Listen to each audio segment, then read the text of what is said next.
adobong manok chicken. Halo-halo yan siya, guys.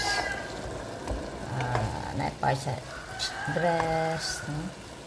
Nailiog, naipako, ibalik, duha ka buong ano ba, breast part na naipako. Na ang liog, ang gianuhan sa breast, ang unod akong giseparate. Diba?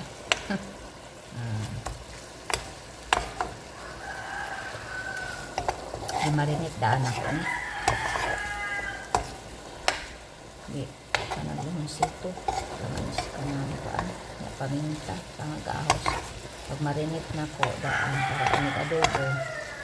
Lamay na siya. Para ganahatod ang magbaon. Na siya, luto na. Adobong manok pinaugat. Gawas na niyang nagbatan ako siya pamita nga liso o kanang sibes dahon para mas lalong kumot. Diba? Ngalan ko siya, guys. Adobong manok.